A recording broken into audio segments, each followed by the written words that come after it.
네, 비욘드의 가족 여러분 안녕하세요. 10월 마지막 주에 방송하는 꿀잠 이야기 12번째 방송을 시작하도록 하겠습니다. 제가 그 비욘드는 한 6년째 지금 하고 있는데 사실 이런 제 이름을 걸고 하는 꿀잠 이야기는 오늘 12번째 딱 1년 됐습니다. 작년 10월 달에 첫 방송을 시작했고요. 드디어 12번째 방송을 진행합니다. 예, 한 달 동안 잘 지내셨나요? 오늘의 주제는 미리 예고해드린 대로 낮잠에 관련된 내용입니다. 낮잠이 치매를 부른다. 이런 뉴스들 가끔 보시나요? 뭐 요즘에 온라인 뉴스에서 건강 뉴스 중에 이런 기사들이 조금 뜹니다. 어느 연구진들이 연구를 했더니 낮잠을 많이 잤던 분들이 치매가 더 잘 생긴다. 인지 기능이 더 나쁘다. 이런 연구들에 대한 내용들을 보도가 되면서 낮잠을 주무시는 분들이 좀 충격에 빠지신 것 같습니다. 난 낮잠 자는데 치매 오는 거 아니야? 왜 이럴까? 그런데 또 한편으로 생각해 보면 낮잠은 우리의 피로를 회복하고 못 잔 잠을 보충하고 또 열심히 일하시는 분들한테는 컨디션을 높여주고 집중력을 높여주는 좋은 것으로 활용하시는 분들이 꽤 많은데 이렇게 좋은 낮잠이 치매를 부른다는 연구 결과들에 대해서 오해가 있을 것 같아서 오늘 이 내용을 중심으로 여러분들한테 말씀드리고자 합니다.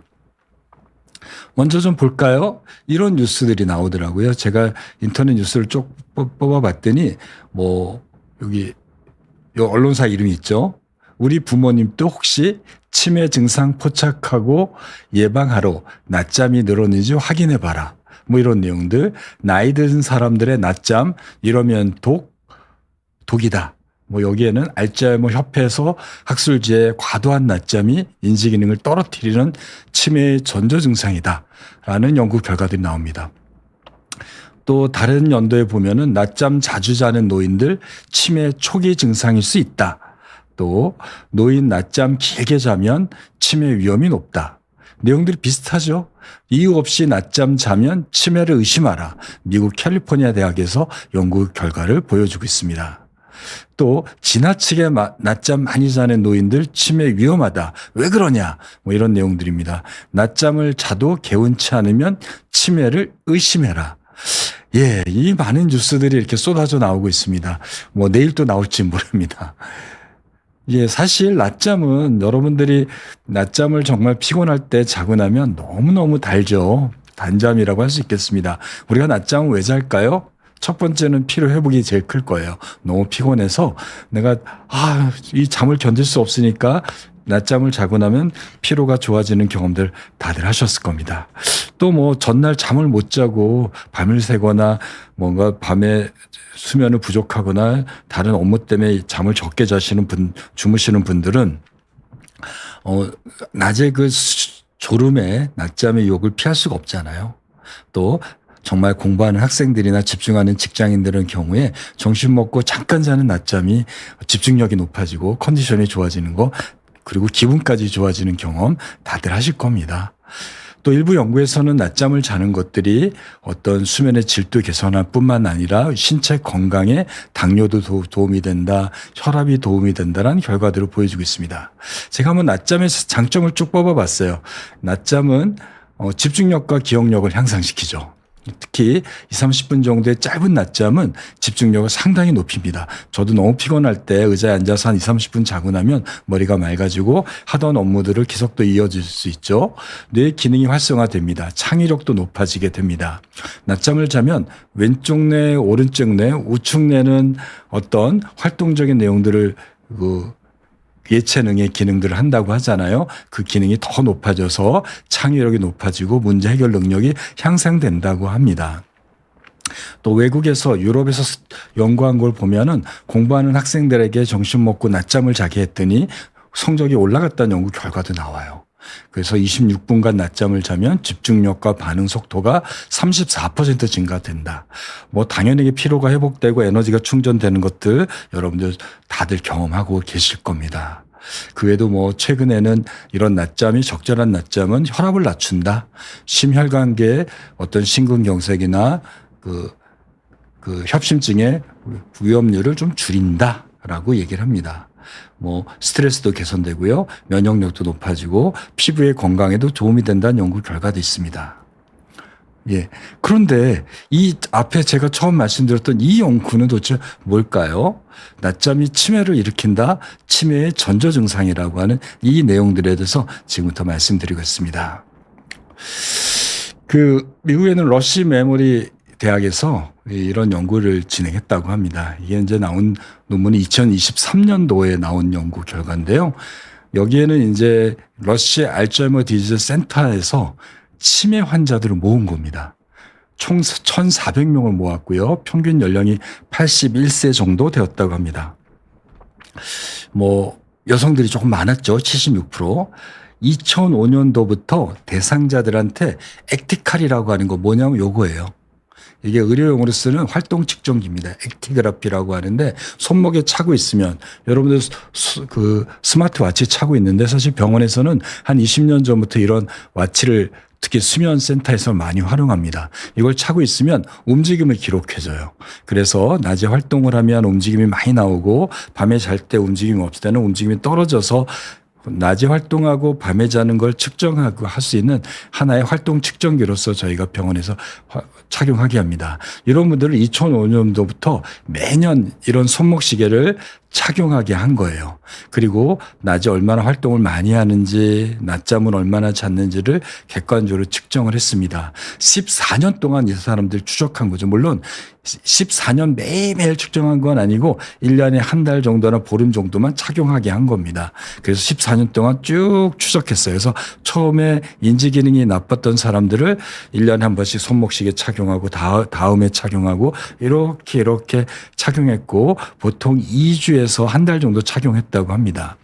그렇게 해서 낮잠을 자고 이 사람들이 14년 동안 추적했으니까 인지기능이 떨어지고 치매가 오고 치매가 악화되는 것들을 볼 수 있었잖아요. 연구 결과가 이렇게 나왔습니다. 빨간색은 여성이고 이 하늘색은 남성입니다. 요거는 이제 이게 14년이니까 평균 추적한 연도예요. 3.7년, 7.6년 정도죠. 낮잠 잔 시간들 치매로 진단됐더니 이게 한 3년 지나가게 되면 2배 정도의 낮잠이 늘어난다는 거예요. 치매로 진단되니 초기 치매니까 약간 깜빡깜빡했던 사람들이에요. 그 사람들이 한 7년 정도 지나가게 되면 원래 낮잠을 내가 조금밖에 못 잤는데 그보다 2배는 더 많이 잔답니다. 한 7년이 넘어갔더니 3배 정도 낮잠이 늘어나요. 낮잠 자는 횟수도 이렇게 늘어납니다. 2배 정도, 3배 정도. 낮잠 시간, 낮잠 빈도가 치매가 진단되고 나서 3년, 7년을 기점으로 2배, 3배 정도 늘어나는 거죠. 치매 환자들은 낮잠이 늘어난다는 연구 결과를 얘기합니다.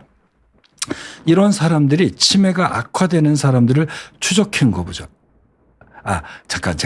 이 사람들은 치매를 진단받기 전의 상태예요. 등록만 하고요. 이 중에서 치매가 진행되는 사람도 있고 진행되지 않았어요. 처음에 할 때는 치매가 진단되지 않았던 사람들입니다. 그랬더니 이제 3년, 7년이 지나면서 낮잠 자는 시간, 낮잠 빈도가 늘어났어요. 그와 동시에 치매의 위험성도 1.4배가 늘어났습니다. 또, 이게 길게 낮잠 자는 사람과 짧게 낮잠 자는 사람이 점선이고 길게 낮잠 자는 사람이 그 빨간색인데 낮잠을 좀 더 길게 더 많이 낮잠 자는 시간이 많을수록 치매 위험성이 높아졌다라는 경우죠. 1.4배. 그다음에 낮잠 자는 횟수 아까 빈도도 늘어난다고 그랬는데 빈도가 적은 사람보다 빨간색인 빈도가 많은 사람들이 치매 위험성이 40%가 높아졌다. 사실 이 연구 결과를 가지고 앞에 여러 가지 신문에서 보도하기 시작한 겁니다. 즉 나이가 노년이 되면서 나이가 들면서 낮잠 자는 시간과 빈도가 늘수록 치매 위험성이 높아지고 총 수면 시간, 낮잠 자는 시간과 낮잠 자는 횟수가 늘수록 치매 위험성이 높아진다라는 연구 결과입니다. 왜 이런 일이 생길까요? 오늘은 이걸 좀 풀어보려고 합니다. 낮잠이 치매의 원인일까요? 낮잠이 치매의 신호일까요? 낮잠을 자서 낮잠을 많이 자고 낮잠을 빈도가 많으니 치매가 오는 걸까요?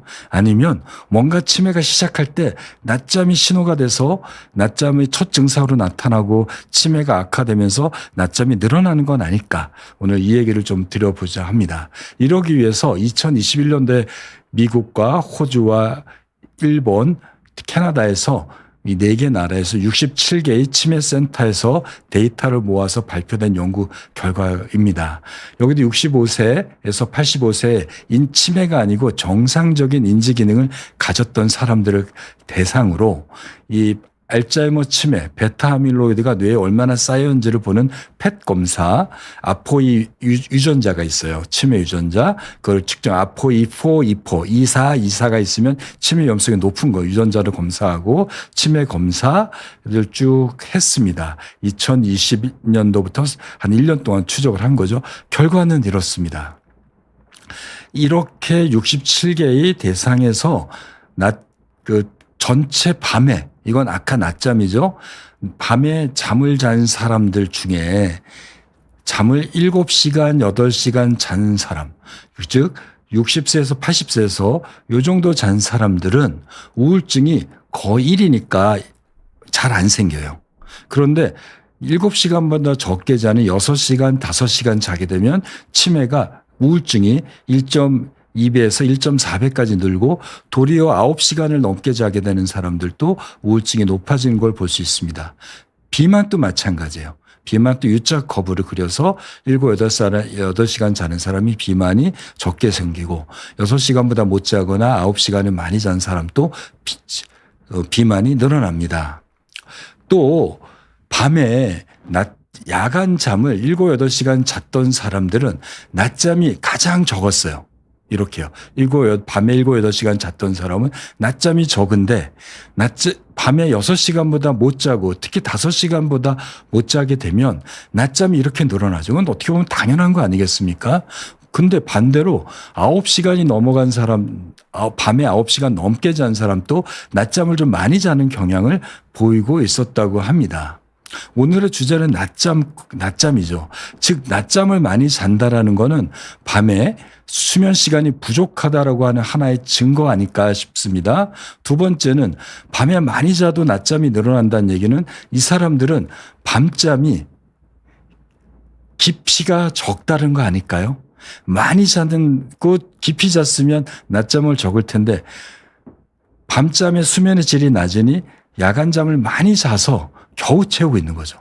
그러니 낮에도 졸리다. 수면의 질이 결국은 깊은 잠은 7, 8시간보다 얕은 잠 9시간이 못하다라는 결과고 길게 자더라도 깊은 잠 못 자면 낮잠을 만든다는 내용입니다. 자, 이게 이제 베타 아밀로이드 측정하는 펫입니다. 요즘에 병원 가시면 치매 때문에 부모님 모시고 가거나 병원에 방문하시면 아밀로이드 펫이라는 걸 찍습니다. 보험도 안 돼서 비싸요. 100만 원이 대부분 넘습니다. 이걸 찍어 보면 이 뇌에서 이렇게 어떤 이런 색깔이 나오는 사진을 찍게 됩니다. 펫을 찍는 거죠. 자, 어떤 게 좋을까요? 이게 정상입니다. 파란색과 노란색으로 있는 거. 자, 여기 갈수록 빨간색이 많아지고요. 빨간색이 더 많아지죠. 이게 바로 베타 아밀로이드입니다. 베타 아밀로이드는 알츠하이머 치매 때 뇌를 손상시키는 뇌 찌꺼기들이에요. 우리가 뇌를 막 쓰게 되면 베타 아밀로이드가 뇌에 막 쌓여요. 그런데 건강하고 젊은 사람들은 이 베타 아밀로이드가 깊은 잠을 자는 동안에 빠져나갑니다. 그런데 알츠하이머 치매는 유전성 질환으로 알려져 있잖아요. 유전적인 변이가 생기거나 유전자가 발현되면 베타 아밀로이드가 내가 이래서 생기는 것이 아니라 뇌를 써서 생기는 것이 아니라 저절로 더 많이 생겨요. 그러면 이 베타 아밀로이드는 많이 뇌에 쌓이면서 뇌를 파괴시킵니다. 뇌 독성 물질이 되는 거예요. 그러니까 나이가 들어서 알츠하이머 치매가 되신 분들은 유전자의 문제로 인해서 베타 아밀로이드가 뇌가 많이 쌓이고 이로 인해서 뇌의 퇴행이 가속화되는 겁니다. 자, 앞에 그 연구를 다시 보면 수면 시간이 7, 8시간, 특히 8시간 잤던 사람들이 베타 아밀로이드가 가장 적게 쌓였어요. 이렇게요. 이거보다 적게 6시간, 5시간 자게 되면 베타 아밀로이드가 많이 쌓입니다. 9시간을 자도 많이 쌓여요. 자, 이 얘기는 뭐냐면 베타 아밀로이드가 얼마나 쌓여지냐는 깊은 잠을 잘 자고 충분히 자는 사람, 7, 8시간 자는 사람이 뇌에 베타 아밀로이드가 안 쌓인다. 자, 이 베타 아밀로이드가 이 깊은 잠을 중요합니다. 우리가 잠을 들면 얕은 잠, 깊은 잠, 그다음에 꿈잠, 얕은 잠, 깊은 잠, 꿈잠인데 이 첫 번째 사이클과 두 번째 사이클에 나오는 이 깊은 잠이 베타 아밀로이드를 청소하는 시간입니다. 글림파틱 시스템이라고 해서 이때 베타 아밀로이드가 뇌에서 정맥으로 빠져나가기 시작해요.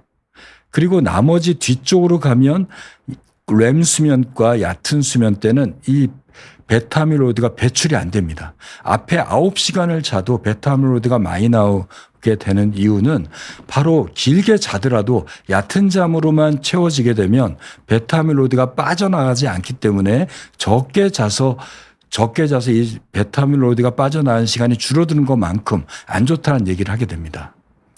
바로 이겁니다. 앞에 이건 다른 연구지만 우리가 잠을 7시간 이상 자면 베타 아밀로이드가 거의 없죠. 6시간 자면 이렇게 빨간 게 많은 베타 아밀로이드가 쌓여요. 이건 치매가 없는 사람도 이렇게 쌓입니다. 그러다 잠을 자게 되면 이게 싹 빠져나가죠. 이렇게 되는 이유는 뇌에서 요 시커먼 게 베타 아밀로이드인데 뇌를 쓰거나 유전자의 문제로 인해서 이게 과도하게 쌓이게 되는데 이 동맥 피입니다. 뇌혈관이에요. 뇌혈관에 피가 쑥쑥 지나가게 되는데 여기를 싸고 있는 막이 있어요. 이게 전에도 말씀드렸지만 비닐처럼 튜브처럼 탄탄하게 쌓이는 것이 아니라 이 그물의 망사처럼 이렇게 이게 꽉 그물 망사가 쌓여 있습니다. 그런데 우리가 뇌가 깨어 있거나 얕은 잠, 깊은 잠 자면 이 그물이 촘촘히 옥조예요. 그러니까 물이 전혀 빠지지 않도록 튼튼하게 꽉 조이게 돼서 동맥에서 피가 쑥쑥 지나가도 혈장액이 빠져나가지 않습니다. 그런데 앞에서 나왔던 깊은 잠의 단계가 들어가면 이 망사가 느슨해져요. 그러면 이 동맥에서 혈장액 이 지나가잖아요. 그러면 망이 느슨해지니까 이쪽으로 혈장액이 물이 밖으로 빠져나갑니다. 틈이 벌어진 거니까요. 그물에 물이 새는 것처럼 이게 쑥쑥 나가서 이 찌꺼기를 정맥으로 밀어버려서 이 베타 아밀로이드가 뇌에서 없어지게 됩니다. 그런데 언제냐? 잠자는 내내가 아니라 바로 이 깊은 잠을 자는 동안에 나타나게 됩니다. 잠을 적게 자는 사람들은 아무래도 이 깊은 잠의 양이 줄어들겠죠?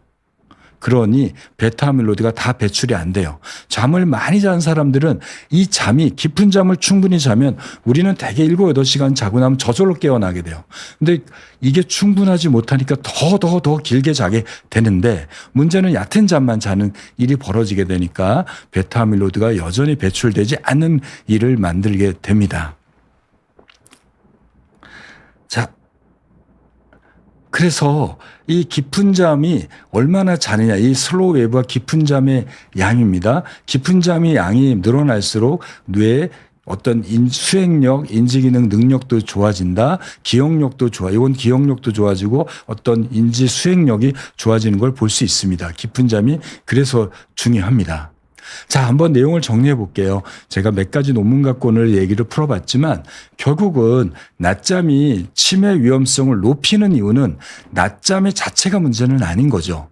즉 노화가 진행되면, 즉 치매가 아니더라도 나이가 들게 되면 제가 여러 번 말씀드린 대로 뇌의 퇴행이 진행됩니다. 정상적으로요. 그런데 뇌의 퇴행 중에 어디가 제일 먼저 망가지냐면 엄마 뱃속에서 뇌가 가장 먼저 생기는 변연계라고 하는 부위가 먼저 망가지게 돼요. 가장 먼저 생기니까 가장 먼저 망가집니다. 이 변연계가 뭐냐면 머리 정강한 군데 있고 생체 시계가 있는 시상하부가 있습니다. 그리고 뇌하수체도 있어요. 이러니까 뇌하수체나 생체 시상하부는 우리 몸의 호르몬을 조절하는 중추인 거죠. 이게 먼저 망가지게 되니까 우리는 호르몬에 문제가 생겨요. 예. 그러니까 남성들이 여성화되고 호르몬의 불균형이 나타나게 되겠죠. 두 번째는 이 시상하부에는 우리 잠을 조절하는 생체 시계가 위치하고 있습니다. 그리고 생체 시계하고 연결되는 그 송가체라고 하는 멜라토닌이 분비되는 부위가 또 연결돼 있어요. 이게 노화가 되니까 자고 깨는 리듬을 잘 못 만들어냅니다. 그러니까 밤에 우리가 생체 시계가 좋게 되면, 즉 언제죠? 10대, 20대 때 너무 젊었을 때죠. 생체 시계가 제일 건강할 때입니다. 이때는 세상에 뒤쪽나도 옆에서 꽹과리 쳐도 자요. 밤에 깊이 잡니다. 어느 정도만 자고 나면 개운해요. 그런데 나이가 60세가 넘어가게 되면 이 생체 시계의 문제로 인해서 내가 스트레스도 없고 별일 없는데 자꾸 중간에 깨고 깊은 잠 못 자고 선잠을 자게 되는 일이 나타나게 됩니다. 그러니 앞서 말씀드린 대로 우리가 젊었을 때 잘 잤을 때처럼 깊은 잠이 충분히 나오는 게 아니라 내가 스트레스도 없고 핸드폰도 안 보고 낮잠도 안 자고 커피는 안 마셔도 잠의 기능이 조금씩 약해져서 중간에 깨는 일이 나타나고 그리고 수면의 질이 얕아지는 것들을 볼 수 있습니다. 어떻게 보면 노화의 문제입니다. 그러니 잠의 질이 나빠지게 되겠죠. 아무리 젊었을 때 정말 잘 자더라도 나이 들면 조금씩 잠의 변화가 생기기 시작하는 것들은 여러분들이 나이 드신다면 충분히 경험하게 될 겁니다. 앞서 말씀드렸던 연구에서 짧은 낮잠, 긴 낮잠은 베타 아밀로이드가 쌓입니다. 짧은 낮잠은 베타 아밀로이드가 빠져나가는 시간이 적어져서 긴 낮잠은 그러니까 이 잠을 통해서 베타 아밀로이드가 나오는 게 아니라 이렇게 짧은 낮잠, 긴 낮잠이 나오는 거는 밤잠이 질이 나쁘거나 밤잠이 양이 적거나 이러면서 낮잠을 자게 된다는 하나의 결과가 됩니다. 결국 낮잠은 우리가 왜 자요? 밤에 못 잤기 때문에, 밤에 깊이 못 잤기 때문에 나타납니다. 그러니 밤에 깊이 못 자고 길게 못 자니 뇌에서 글림파틱 시스템에서 베타 아밀로이드를 배출하는 시간도 적어지고 양도 적어지게 되니까 깊은 잠이 적어지게 돼서 우리의 그 인지 기능이 떨어지는 베타 아밀로이드가 쌓이게 됩니다. 그래서 깊은 잠 동안에는 글림파틱 시스템에서 베타 아밀로이드가 빠져나가는 게 깨어있을 때보다 60%가 증가돼서 굉장히 많이 빠져나가게 되는데, 수면 시간이 짧거나 수면의 질이 떨어져서 깊은 잠이 없게 되면 글림파틱 시스템이 충분히 활성화되지 못해서 베타 아밀로이드가 축적될 가능성이 많아지게 됩니다.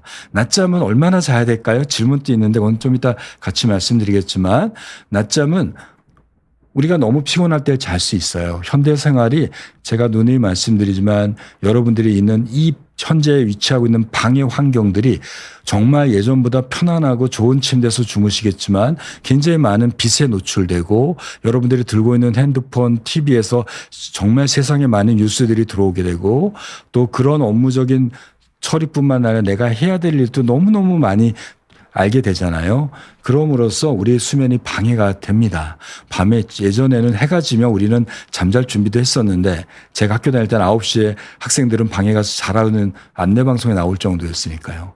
그런데 그렇게 되니 현대인들의 수면 부족에 시달리는 건 노동의 강도가 문제가 아니라 우리의 살아있는 환경의 문제가 될 겁니다. 따라서 얼마나 낮잠을 자야 되냐면요. 한 20분 이내가 제일 좋습니다. 20분 이내가요. 20분이 넘어가면 앞에 얕은 잠, 깊은 잠, 꿈잠으로 됐는데 이 깊은 잠으로 들어가는 시간까지가 20분에서 30분이에요. 이게 20분이 넘어가게 되면 이때는 잘 못 깹니다. 깊은 잠으로 들어가요. 그러니까 여러분들이 낮잠 잠깐 자고 딱 깼을 때 개운한 거는 얕은 잠 20분 정도 잔 거예요. 그런데 잤더니 시간대가 지났고 일어났더니 머리가 띵한 거예요.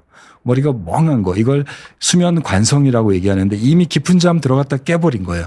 그러니까 깊은 잠에서 깨게 되면 우리 뇌는 깊은 잠 들어가기 때문에 금방 못 깨어나요. 몸은 깨어나도. 그러니 머리가 멍하고 맑지 않은 거예요. 왜 이러지? 머리가 띵하지? 이렇게 되고 수면 관성이 생긴 겁니다. 이미 깊은 잠 들어가서 깬 거예요. 그러니 이때는 이 수면 관성을 경험해 봤잖아요. 자고 나면 너무나 띵하고 멍한 것들 여러분들 기억하시죠? 이 깊은 잠 들어가게 되면 이런 게 나타나니 도리어 낮잠 자서 개운한 게 아니라 너무나 피곤하고요. 집중도 안 되고 커피를 마시게 되고요. 밖에 나가서 바람도 쐬게 됩니다. 그렇게 되는데 물론 1시간 또 자고 1시간 넘게 자면 1시간 반은 수면 사이클이에요. 얕은 잠, 깊은 잠, 꿈잠이 한 사이클이 다 돈 거예요. 이렇게 되면 우리가 깊은 잠도 쭉 잤으니까 몸의 피로는 거의 다 없어져서 정말 개운할 건데 문제는 그렇게 낮잠을 자버리면 낮에 깊은 잠 다 잤으니까 밤에는 깊은 잠이 안 나와요. 선잠밖에 안 나옵니다. 깊은 잠의 양은 하루에 딱 정해져 있거든요. 낮에 채워버리면 밤에 안 나오게 된 거예요. 여러분이 낮잠 길게 자고 나면 밤에 못 자는 이유가 그럽니다. 두 번째는 20분에 30분이 넘어가게 되면 깊은 잠이기 때문에 내가 한 40분 있다 깨어나게 되면 머리가 맑지 않아서 한두 시간 동안 띵한 수면 관성에 노출될 수 있는 게 문제가 돼서 가장 좋은 낮잠은 피로를 해결하고 창의력을 높이는 건 20분입니다. 20분 낮잠을 자면 그 효과는 한 서너 시간 정도 간다고 합니다. 커피 이상으로 효과가 있습니다. 예, 커피는 6시간을 갖게 되지만 사실은 커피는 내성도 있고요. 그런 문제가 있지만 낮잠은 내성이 없습니다. 그래서 낮잠을 여러분들이 주무시게 되면 오후에 한두 시에 주무시면 퇴근할 때까지 정신을 맑게 유지할 수 있는 거야. 20분 이내가 파워냅, 가장 강력한 낮잠이라고 얘기를 합니다. 물론 요즘에는 커피냅이라고 그래서 요 낮잠 잘 때 커피 한 잔 마시는 거예요. 커피를 마시면 커피가 몸에 들어가서 위장에서 흡수되고 뇌로 전달되는데 30분이 걸립니다. 즉 커피를 먹으면 뇌의 각성 효과는 30분에 나타나요. 그리고 뇌의 가장 높은 농도가 유지되는 게 1시간 후예요. 그리고 나서 농도가 뚝뚝 떨어지는데 최고 농도에서 절반으로 떨어지는 데가 6시간. 완전히 없어지는데 24시간. 그래서 요즘에는 그러니까 낮잠을 잘 때 커피를 먹고 자요. 그러면 한 잔 쫙 마시고 낮잠 자. 그럼 커피 잠 안 올 거야 하지만 커피가 흡수되는데 30분 걸리니까 먹어도 커피는 나를 깨우지 않아요. 그러니 낮잠을 한 30분 정도 자고 커피가 몸에서 작동되는 시간에 맞춰서 나는 깨어나면 낮잠으로서 피로가 회복되고 커피가 뇌에 자극해서 각성을 일으키니 두 가지 효과가 합쳐지니 이거를 네프치노, 납에 낮잠과 커피를 마시는 파워냅, 네프치노라고 카푸치노가 아니라 낮잠과 카푸치노를 합쳐서 네프치노라는 말도 쓰게 됩니다. 여러분도 한번 너무 피곤할 때는 한번 활용해 보십시오. 그래서 현명한 낮잠은 30분 이내로 제한하는 게 좋다. 오후 2시 전에 자게 되면 훨씬 더 효과가 좋다. 낮잠 자는 환경은 조용하고 어두운 곳이고 알람을 맞추거나 주변 사람한테 깨워달라고 하세요. 30분 정도는 깊은 잠이 안 들어가기 때문에 깨우면 금방 일어나는데 30분이 넘어가게 되면 깊은 잠이라서 깨워도 못 일어납니다. 그렇기 때문에 30분 이내로 하시고 이렇게 깨어나게 되면 약간 몸이 피곤할 때는 약간 더 자고 싶고 몸이 몽롱한 상태가 있을 텐데 가벼운 스트레칭이나 산책이나 필요하면 커피를 조금 소량을 좀 마시면서 각성을 유지하면 낮잠 효과가 너무 좋아지게 됩니다. 낮잠이 너무 잦아지거나 길어지면 본인의 수면에 문제가 있다는 걸 반드시 확인하십시오. 낮잠이 저절로 자는 것이 아니라 밤잠이 나쁘기 때문에 충분히 못 잤기 때문에 수면의 질이 나쁘기 때문에 나타나는 현상입니다. 밤에 불면증 있는 경우에는 특히 더 낮잠을 피하셔야지 그렇잖아도 밤에 수면 욕구가 떨어지고 깊은 잠 못 자는데 낮잠으로 잠 욕구를 더 떨어뜨리면 불면증이 더 심해질 수 있습니다. 하루에 1시간 이상의 낮잠은 인지 기능의 위험을 증가시킬 수 있습니다. 깊은 잠을 자기 위해서는 아침에 일어나서 그러면 어떻게 돼요? 아침에 일어나 30분 햇빛 쬐는 게 좋습니다. 오전에도 한번 쬐시고요. 오후에도 한번 쬐시고요. 특히 연세가 있을수록 낮에는 밖에 나가신 것도 좋지만 밖에 못 나가면 실내에서 제일 밝은 곳에 햇빛이 들어오는 실내에 있는 것이 가장 좋습니다. 예. 그리고 자기 전에 핸드폰 30분이나 1시간 전에 내려놓고 복식 호흡과 명상과 같은 취침 루틴을 꾸준히 하시라는 거 제가 여러 번 말씀드려서 짧게 넘어가겠습니다. 오늘의 결론을 말씀드리겠습니다. 낮잠과 치매의 악순환은 이겁니다. 낮잠 자체가 치매를 일으키는 것은 아닙니다. 그럼 뭐가 문제냐면요. 중년 이후에 50세 이후에 갑자기 길게 자고 자주 낮잠을 자는 것은 습관이 아니라 뇌의 노화와 퇴행으로 인한 밤잠의 질이 나쁘거나 밤의 수면 시간이 짧은 거로 인한 수면 조절 기능의 이상의 초기 신호입니다. 즉 뇌가 특히 생체시계, 수면을 조절하는 생체시계가 적절하게 자기 일을 잘 못하고 있어서 그래서 밤에 깊은 잠 못 자고 수면의 질이 나빠지는 하나의 신호로서 밤에 못 자니 낮에 자는 거가 보상으로 하게 되는 하나의 신호로서 받아들이시는 게 좋겠습니다. 이런 경우에 치매를 생각하는 것이 아니라 우선적으로 본인이 밤에 너무 스트레스를 받고 있거나 핸드폰을 보고 있거나 자고 깨는 시간들이 너무 불규칙하게 있거나 잠들기 전에까지 계속 영상을 보고 있거나 이런 것들을 먼저 고민하시고 하셔야 됩니다. 이러한 과도한 낮잠은 중년 이후에 많이 낮잠을 자게 되면 그렇잖아도 뇌의 퇴행으로 인해서 생체 시계가 낮에도 잘 못 깨게 하고 밤에도 깊은 잠 못 자게 하는데 과도한 낮잠은 밤의 수면의 질을 더 떨어뜨려요. 그렇잖아도 겨우겨우 견디고 있는데 낮잠으로 수면의 질이 떨어지게 되면 밤에 진짜 잠을 못 자게 되고 질 낮은 잠을 자게 됨으로써 밤에 치매를 악화시키고 유발시키는 베타아밀로이드라는 뇌 독성 물질이 빠져나간 시간이 줄거나 빠져나가지 않게 합니다. 그렇게 또 잠을 못 자게 되니까 낮에 피로로 인해서 낮잠이 유도돼서 결국은 베타아밀로이드가 뇌에 쌓이는 게 더 많아짐으로써 치매를 악화시키는 악순환의 고리가 생기게 되고 그것들이 앞에 말씀드린 대로 여러 날에서 중년 이후에 10년, 15년을 추적해 보면 낮잠을 많이 자는 사람들이 치매가 더 잘 생기다라는 연구 결과에 도달되게 됩니다. 그러면 어떻게 해야 될까요? 현명한 낮잠은 앞서 말씀드린 대로 낮잠은 오후 2시 이전에 30분 이내로 자게 되면 이것을 파워 낮잠이라고 얘기를 하고 이러한 잠은 집중도와 각성도를 높이고 피곤하지 않으니까 운동을 더 할 수 있고 활동량을 늘림으로써 밤에 잠을 더 좋게 만듭니다. 30분의 낮잠은 야간 수면의 질을 떨어뜨리지는 않습니다. 더욱더 잘 밤에 자기 위해서는 아침에 일어나서 30분 내에 햇빛을 꼭 30분 쬐시고 잠들기 1-2시간 전에 스마트폰을 내려놓으시게 되면 내가 밤에 핸드폰이나 빛의 노출을 중단하는 그 시간과 아침에 기상하는 시간으로 내 잠을 가두게 됨으로써 가두었으니까 이 잠의 질이 굉장히 깊어지게 되는 결과를 초래하게 되고 낮에 운동 많이 하시는 효과도 더욱 좋게 됩니다. 자고 깨는 시간 꼭 고정하시기 바랍니다. 자, 오늘은 지금까지 한 여러분들한테 30분 동안 낮잠이 치매를 부른다고 하는 여러 가지 언론 보도에 대한 내용들을 제가 한번 해석해 드렸습니다. 여러분들 낮잠을 얼마나 주무시나요?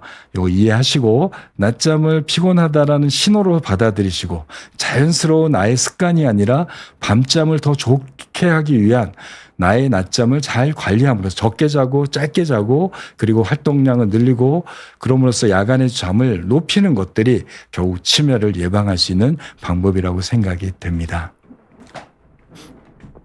이제 질문들 한 번씩 하나 받아볼까요? 네.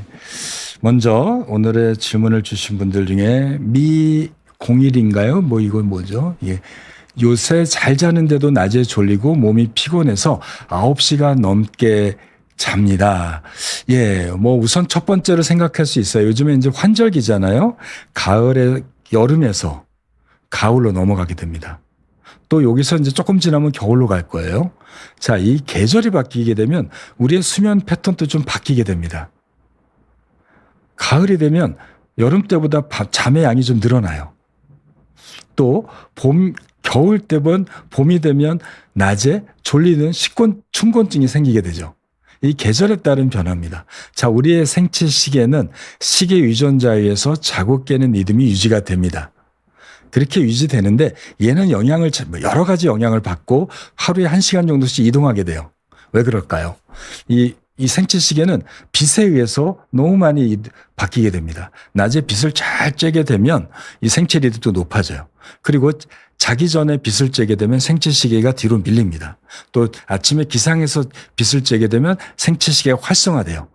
자, 이런 원리로 인해서 기상해서 빛 쬐라고 하고 자기 전에 빛 쬐지 말라고 하는데 이 가을이 되면 어떻게 되죠? 여름에는 해가 떠 있는 시간이 길죠. 새벽 5시에도 해가 뜨고 저녁 8시에도 돼야지 해가 져요. 그러니까 우리가 북극지방이나 극지방에 사는 건 아닌데 백야가 있거나 이런 건 아니잖아요. 그런데 여름에 보면 해가 없는 시간이 기껏해야 7, 8시간 정도, 9시간 정도 이 정도인데 이 지금 되면 어떻죠? 6시가 돼도 해가 져요. 뭐 이제 조금 있으면 5시도 막 어두워질 거예요. 아침에는 옛날엔 5시, 6시에 뜨던 해가 이제 7시가 돼야지 해가 뜹니다. 해가 떠 있는 하루의 시간이 줄어들게 됩니다. 자, 이렇게 되면 우리는 밤에도 빛에 덜 쬐게 되고 아침에 일어나서 빛을 덜 쬐게 되니까 우리가 잠을 자게 되는 생체 시계가 빛에 의해서, 물론 요즘에 핸드폰도 있고 이런 조명이 있지만 햇빛에 의해서 자극되는 게 좀 차단이 돼서요, 바뀌게, 조금 잠의 양이 늘어납니다. 그래서 아침에 일어나 있는 게 옛날 여름에는 금방 일어났는데 조금 더 늦게 일어나는 일이 생기는 이유가 이렇게 됩니다. 방바닥이 따뜻해서가 아니라요. 두 번째는 이런 생체 리듬이 변화될 때 우리 몸은 피곤함을 경험합니다. 그러니까 우리가 해외여행 갔을 때 생체 시계가 변화가 되잖아요. 이렇게 이동하게 되면 우리는 피곤함을 느껴요. 여러분들이 자고 깨는 시간을 갑자기 내가 10시에 잤다가 12시에 자거나 뭐 8시에 7시에 일어났는데 5시에 갑자기 일어나는 업무적인 일이나 개인적인 일이 생기게 되면 되게 피곤함을 경험하거든요. 근데 며칠 지나면 또 그게 또 적응이 돼요. 이렇게 생체 리듬이 변화되는 과정 때문에 졸릴 수도 있습니다. 또 하나는 뭐 오늘 말씀드린 내용에서도 이야기했지만 정말 밤에 내가 깊은 잠을 잘 자고 있는지를 한번 고민해 봐야 돼요. 내가 이런 계절적인 요인 말고도, 그러니까 나는 밤에 많이 잔다고, 길게 잔다고 해서 좋은 잠이 아닐 수 있다는 얘기잖아요. 수면의 질이 좋아야 되는데 양만 많다고 많은 건 아닌가. 양이 많아지는 거는 수면의 질이 나쁘니까 그걸 보상하기 위해서 늘어날 수도 있습니다. 예. 그러니까 혹시 밤에 뭔가 내가 핸드폰 보고 있는 거 아니야? 낮에 요즘에 스트레스 많은 거 아니야? 피곤하긴 한데 커피를 마셨거나 낮잠을 잠으로써 밤잠이 늘어나는 것도 한번 고민해 보셔야 됩니다.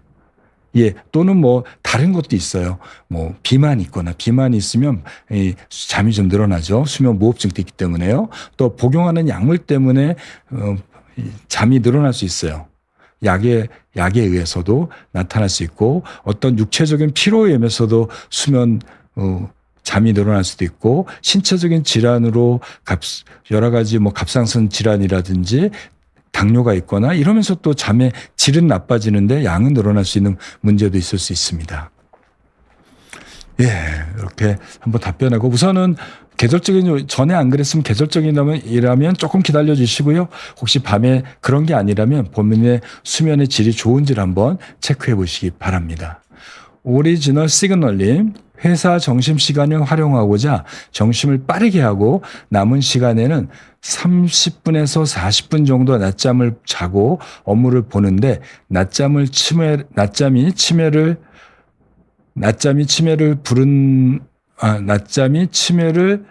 이게 자꾸 올리지 마시고요. 낮잠이 치매를 부른다면 이런 습관 고치는 게 나을까요, 교수님? 예, 오늘 내용을 쭉 들으셨으면 이제 정리가 스스로 하셨을 겁니다.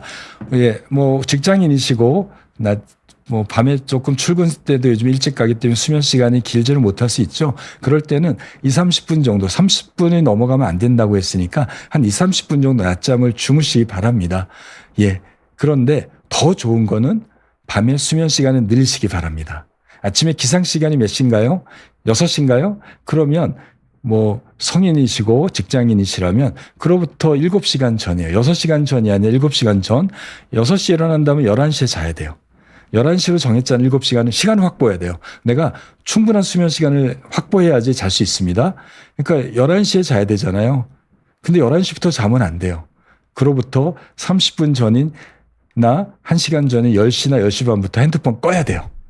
그리고 재미없는 책을 보거나 복식 호흡하거나 명상하거나 이런 음악을 들으면서 빛의 조명은 좀 어둡게 하고요. 노란색 조명, 전구색 LED 켜놓고 그렇게 한번 주무셔 보세요. 그렇게 되면 내가 7시간을 확보를 해놓고 잠자기 30분에서 1시간 동안 빛만 차단해도, 핸드폰 유튜브 안 보시고 이런 것만 안 하셔도 밤잠이 굉장히 좋아지게 됩니다.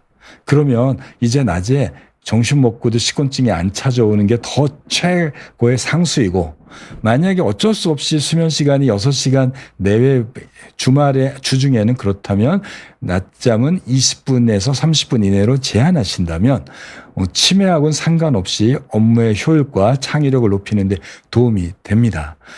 즉 야간 잠을 줄이고 나서 낮잠이 과도하게 많아지는 것이 치매를 일으킨다는 겁니다.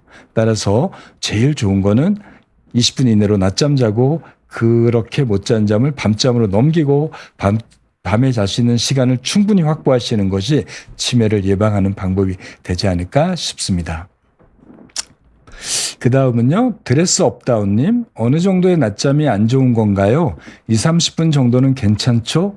막 1시간 이상 자고 이러는 게 안 좋은 것 같은데 맞나요? 오늘 제가 말씀드렸던 내용을 끝까지 들으셨다면 아마 이해하셨을 겁니다. 말씀하신 대로 30분 정도의 낮잠은 허용합니다. 물론 의도적으로 낮잠을 잘 수 있죠. 뭐 너무 중요한 업무를 하거나 학생들 같은 경우에 낮잠을 30분 정도 자는 거는 괜찮은데 문제는 30분 자갖고는 낮잠이 해결되지 않는다면 야간 잠이 정말 충분한지 그 수면의 질이 좋은지부터 확인하셔야 돼요. 7시간 이상 내가 충분히 잤는데 낮에 너무 졸리다면 수면의 질이 나쁜 겁니다.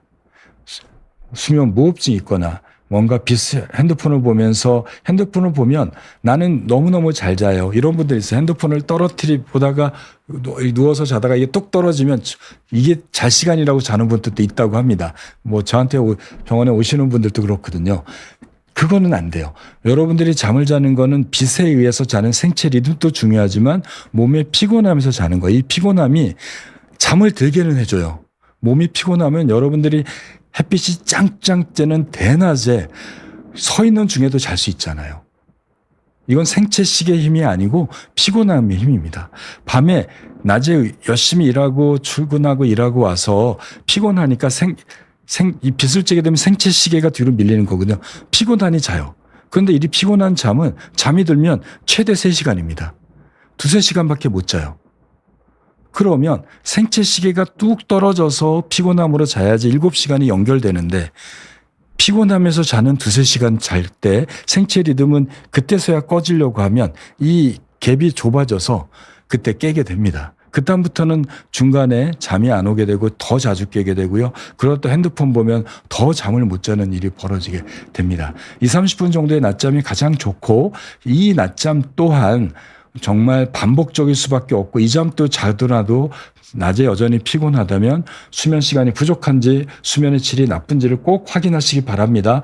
혹시 중년 이후라면 이렇게 수면 시간이 부족하고 수면의 질이 나쁜 것이 낮잠을 만들고 이러한 결과가 다시 수면을 악순환시킴으로써 뇌가 청소되고 재생하고 회복되는 베타 아밀로이드가 빠져나갈 시간이 적어져서 결국은 치매나 인지장애, 뇌 손상이 진행될 수밖에 없다라는 내용도 오늘 꼭 기억해 주시면 좋겠습니다. 네, 그다음 미인님, 약기운에 잠자는 것도 치매 올 수 있는 확률이 있을까요? 예, 어떤 약이냐가 중요합니다. 특히 수면제, 벤조디아제핀, 아티반, 노라반이죠. 그다음에 리보트릴, 크로나제팜이죠. 디아제팜 바륨이죠. 그다음에 브로마제팜 이런 약들은 벤조디아제핀 계열의 약물이라고 합니다.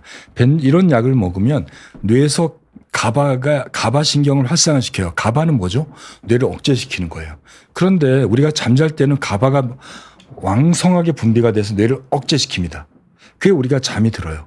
여러분들이 병원에서 수술할 때 마취시키는 마취제의 대부분의 성분이 이 가바 신경을 확 자극하는 거예요. 그래서 뇌가 억제됩니다. 그럴 때는 상처가 나도 통증을 못 느껴요.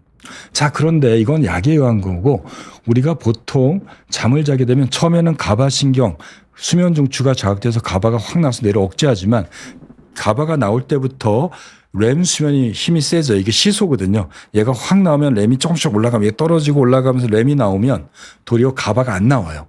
렘 때는 가바가 안 나옵니다. 그래서 뇌를 활성화시켜서 기억을 조정하고 감정을 조절하게 돼요. 그리고 나서 이 가바가 안 나오다가 렘이 나오고 그러면 다시 이제 가바가 다시 힘이 세져서 이렇게 나와요. 그러면 렘이 억제가 돼요. 그러다가 또 다시 이게 또 왔다 갔다. 즉 가바는 뇌를 억제하는 게 밤새도록 나오는 것이 아니라 얕은 잠 깊은 잠 때 나오다가 꿈 때 안 나오고 얕은 잠 때 조금 깊은 잠 때 많이 나오고 꿈 때 안 나오는 이 과정을 겪게 돼요. 그런데 이거는 생리적인 과정이 신경들이 서로 자극하고 시소 역할을 연결해서 하는데 문제는 말씀드렸던 벤조 약물, 졸피뎀, 스텔록스 마찬가지입니다. 이런 약물들은 뇌의 가바의 신경을 활성화시키니까 우리가 가바가 계속 나와요. 꿈꾸는 잠이 나올까요? 안 나올까요? 얘가 힘이 너무 세니까 얘를 이기고 나와야 되는데 얘를 못 나오고 계속 눌러놔요. 그러니 꿈꾸는 잠이 거의 없어지게 됩니다. 초반에요. 두 번째는 우리가 쓰는 수면제라고 하는 벤조 약물들은 마취제처럼 깊은 잠으로 못 들어가고요. 약간만 요 정도 떨어뜨려요. 깨지만 않고 얕은 잠만 계속 자게 만듭니다. 자, 제가 베타아밀로이드라고 하는 것이 어디에 있다, 언제 뇌에서 배출된다고 그랬죠? 깊은 잠일 때 배출됩니다. 깨어있을 때보다 깊은 잠일 때 베타아밀로이드가 60% 이상 더 많이 배출돼요. 그런데 베타아밀로이드가 제일 많이 배출되는 시간이 깊은 잠인데 약을 먹으면 깊은 잠이 들어가지 않고 얕은 잠만 자게 되니 베타아밀로이드가 배출이 적어지게 됩니다. 그래서 수면제가 바로 오래 먹으면 치매가 1.5배에서 3배 정도 높아진다는 연구 결과가 있습니다. 또 하나는 아티반이나 로라반, 이런 브로마제팜, 이런 크로나제팜, 리보트릴 이런 약물들은 반감기가 20시간이 넘어요. 반감기가요. 약이 몸에서 없어지는데 곱하기 3배나 정도 하면 돼요. 약이 없어지는데 2, 3일 가요. 그러면 약효가 낮에도 남아있다는 거잖아요. 밤만큼은 아니지만 떨어지면서 낮에도 뇌를 눌러요. 뇌가 활성화돼서 뇌가 써야 되는데 자꾸 눌러놓으니 인지장애가 더 생기게 돼요. 뇌가 기능을 억제시키는 거니까. 약의 반감기가 길어서 뇌를 억제시키는 거, 또 수면제가 깊은 잠을 뇌의 독성물질을 제거하는 시간들을 깊은 잠을 없애주는 문제로 인해서 치매가 올 수 있습니다. 예. 그 다음에 고급시계님. 그렇다면 수면제는 어떻게 돼요? 수면제를 안 써도 되는데 수면제는 보조제로 쓰게 되면 됩니다. 수면제가 목적이 되면 안 되고요. 수면제를 먹으면서 내 스스로 노력해도 안 되면 그 사이에 내가 잘 자는 습관과 잠을 못 자게 하는 원인들을 빨리 제거하고 그 다음에 내가 잘 자게 되면 약을 줄여서 끊어야 돼요. 그리고 필요할 때 가끔 드시는 건 괜찮습니다. 고급시계님, 안녕하세요. 교수님, 저는 체중이 많이 나가는 고도 비만인데요. 요즘 오후 서너 시만 되면 졸립니다. 식곤증인가 했는데 점심을 안 먹은 날도 그러고요. 전날 잠을 푹 자든 못 자든 상관없이 일정 시간만 되면 졸리네요. 이거 고칠 수 있는 방법 없을까요? 살 빼면 자연스럽게 좋아지나요? 네. 아까도 제가 잠깐 설명드릴 때 말씀드린 대로 비만이 이 졸음을 많이 만듭니다. 우선 운동량도 떨어지잖아요. 체중이 많으니 활동량도 적어져서 피곤함이 적어지게, 수면 압력이 좀 많이 안 올라가요. 두 번째는 어떻게 되죠? 밤에 잠이 나빠지게 됩니다. 예. 밤에 잠의 질이 나빠져요. 비만이 수면 무호흡증의 가장 큰 원인이 비만이거든요.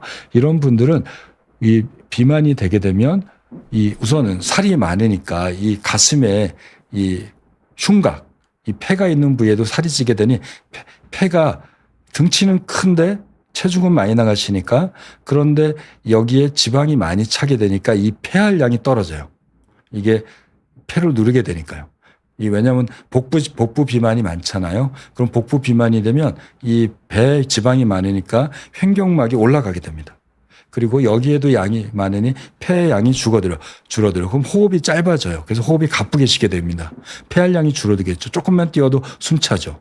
또 이런 분들이 자다가 누워지게 되면 이 혀뿌리가 늘어지게, 기도가 워낙 좁으니까 살이 쪄서 늘어지게 되니까 폐활량도 적으니 산소 농도가 뚝뚝 떨어져요. 그러면 자꾸 중간에 깨게 돼요. 깊이도 못 자요. 예.